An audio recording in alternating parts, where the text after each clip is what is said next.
It's 3:25 in the morning in Dhaka. It's raining, obviously. Behind us, workers are still working, garment workers. They're going into their 20th hour of work.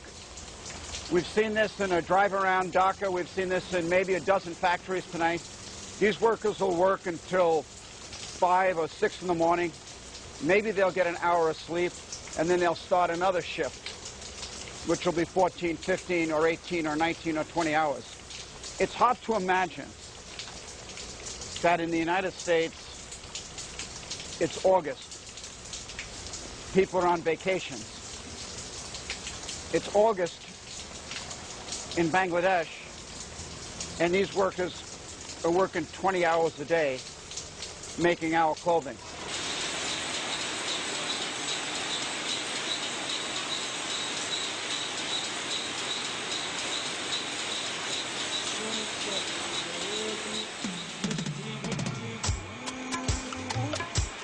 Do we ever stop to think who makes the products we buy? Do we ever stop to imagine the human face behind the label? All across the developing world, the workers who make our products are young people. 80% of them are women 16 to 25 years old who are locked in factories and forced to work under harsh sweatshop conditions. There are 1.8 million garment workers in Bangladesh, in 3,600 factories, sewing over 900 million garments a year for export to the U.S. All the giant U.S. retailers produce there. This is the human face behind the global economy, which the companies do not want us to see. Each day, the workers walk to work at least an hour round trip because they cannot afford the 10 to 15 cents it would cost to take a bicycle rickshaw. Each morning, there are tens of thousands of women streaming down the streets on their way to work. And again at night, in the pitch darkness, when they're let out at 10 or 11 p.m.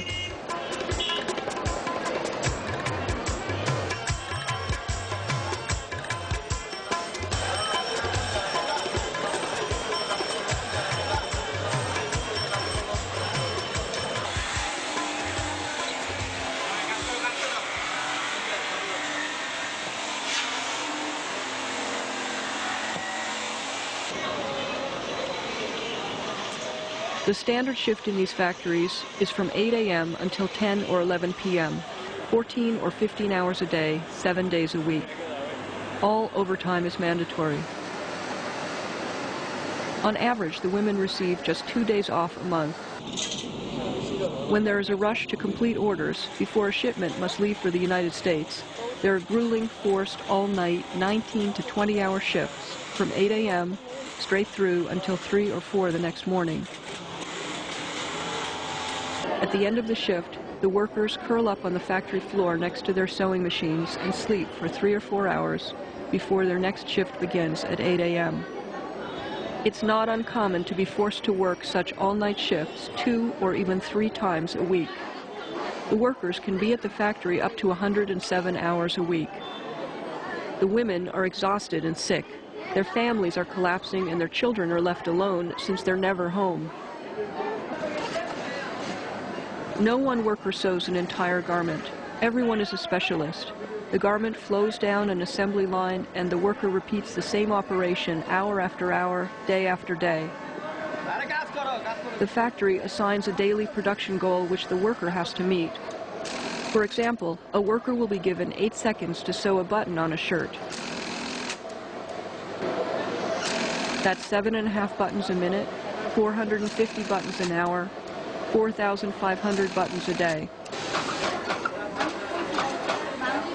For more complex operations, like sewing a pocket, the worker might be given 1 minute to complete each operation, or 60 an hour.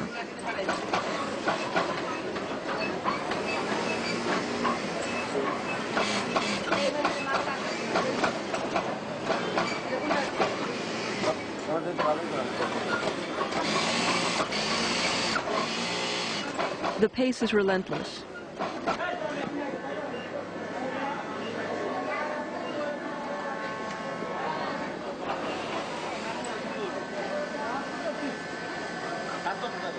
The supervisors, mostly men, patrol the assembly lines, constantly pressuring the women to work faster.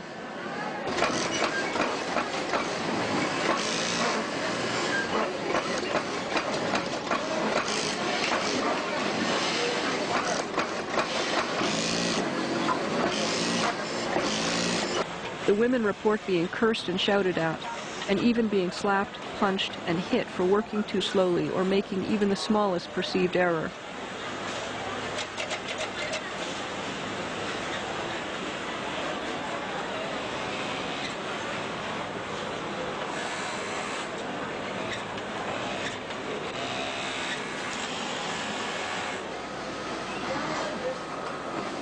The sewing operators are paid 11 to 17 cents an hour, as little as $5.28 a week. The helpers, the young girls who clean the garments by cutting off the loose threads, earn less than 8 cents an hour, as little as $3.84 a week.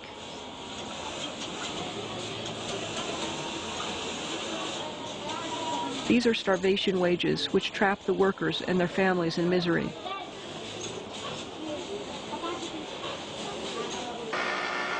In fact, in the developing world, the corporations have almost wiped out the cost of labor.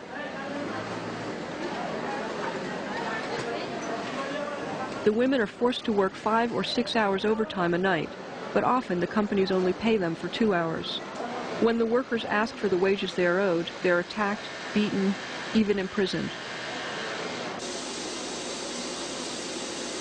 The factories are hot. In the summer, temperatures can soar to over 100 degrees. The workers say that their clothing is often soaked with their sweat.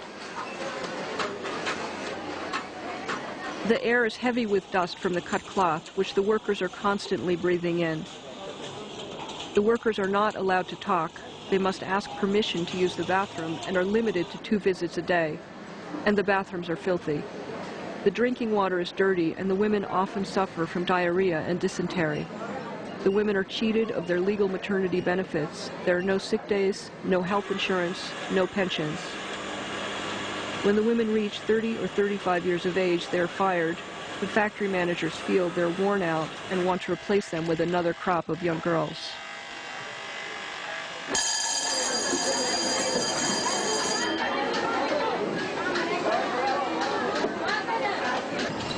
Since there's no proper place to eat, the workers have to take their lunch sitting on the roof, exposed to the burning sun or to the rain.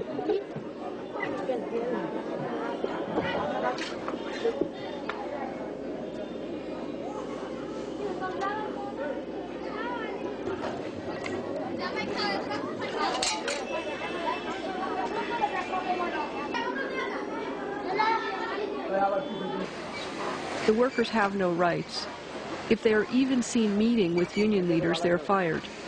If management discovers that the workers are trying to organize a union, they will be beaten, fired, and often imprisoned on trumped-up charges.